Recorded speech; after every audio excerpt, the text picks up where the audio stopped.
Why was it important for the Biden administration to invest in ports and river infrastructure specifically? Well, a very important part of our transportation infrastructure is our ports. I think people have come to understand that better with some of the supply chain issues that our country experienced over the last couple of years.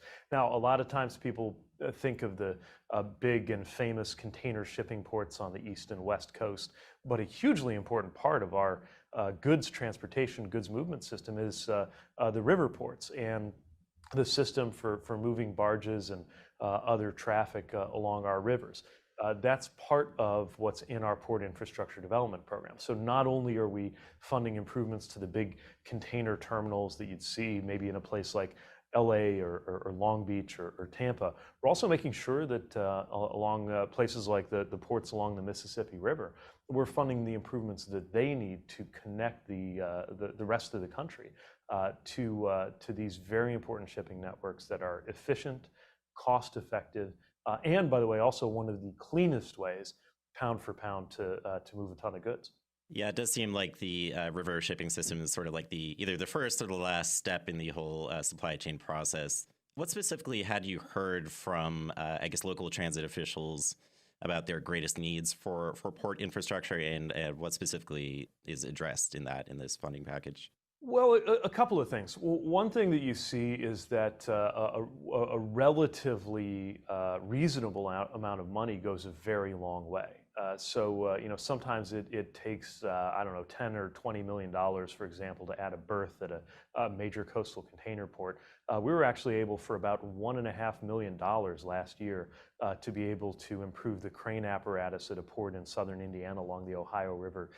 And in Arkansas, $6.4 million is going to allow us to construct a new rail spur, connecting in rail to the barge traffic there, and make a number of improvements that were needed for safety for the fire suppression system at that port. So we hear a lot about how a sum of money can go a long way at these ports. We hear a lot about the sensitivity to the water levels. That's one of the things that we're sometimes able to address with something like a more fixed crane technology. This year, for example, the river's running quite low. I think the lowest it's been since 1988. Some of the effects are inevitable, but some of them can be better managed if you have better technology and equipment to be more resilient. So those are just some of the things we're hearing from a really vital system. Even if you haven't thought about it much, even if you don't live anywhere near a major navigable river, chances are the construction materials in your home, the food you eat may well, at least in part, have traveled by barge. And just think about how much more you can, I mean, to put it in very simplistic terms, think about how much more you can fit onto a barge than into a shipping container or onto a single truck. And you begin to get a sense of how efficient and how important this system for moving goods really is.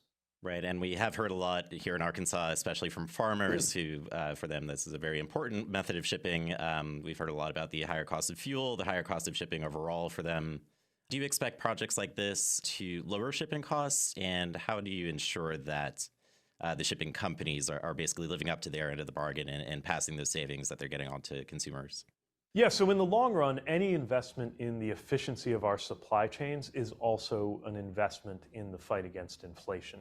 It's not just the physical costs of the inputs, it's the cost of moving them around that has helped to create a lot of upward pressure on prices in recent months.